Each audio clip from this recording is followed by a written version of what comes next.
Now, our feet are probably the most neglected part of our body. And to be honest, if I did a bit of a survey here and asked you all, what is your least favourite part of your body? I'm pretty confident that the top response would be my feet.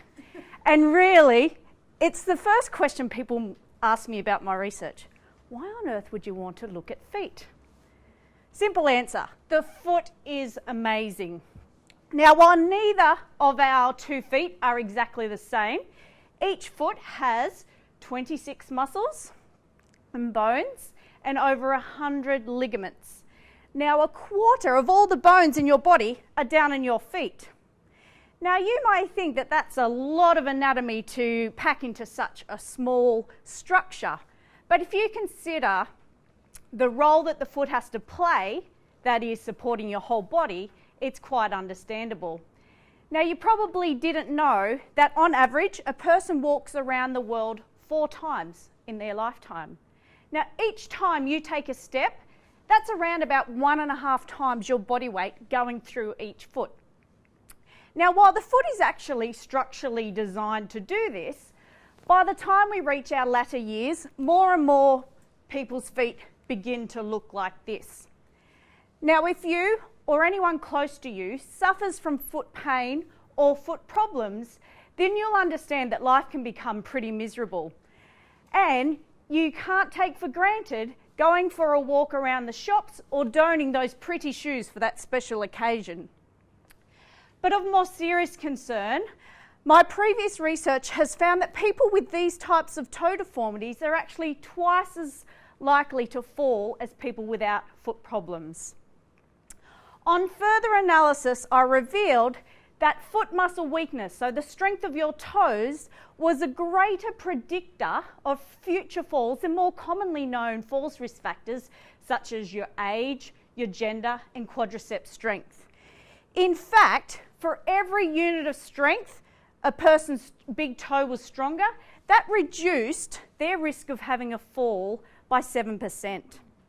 So how do I measure the strength of your toes? I've got these special pressure sensitive mats that I get people to stand on.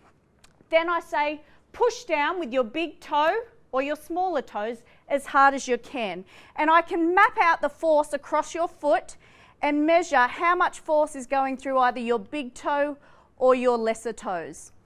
I then divide that by your body weight and I get the strength of your toes as a percentage of your body weight.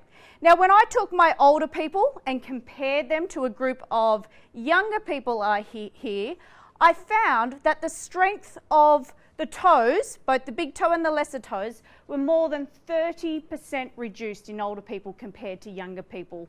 Now, it's this reduction in foot strength that I think is causing some of these falls and foot problems. So that led me to question, can we actually restore the strength of foot muscles in older people? So to respond to that, I developed the toe training trial. So I recruited older people and they participated in a foot strengthening exercise program for 12 weeks. They attended classes 3 times a week and they were progressed through exercises mainly using these TheraBands, starting off with light bands, progressing through to these stronger bands. At the conclusion of the trial, at the end of the 12 weeks, compared to the control group, people who did this toe training increased their foot strength, their toe strength, by 36%. Now, I think that is quite significant. That is actually getting it back to the strength of the younger people.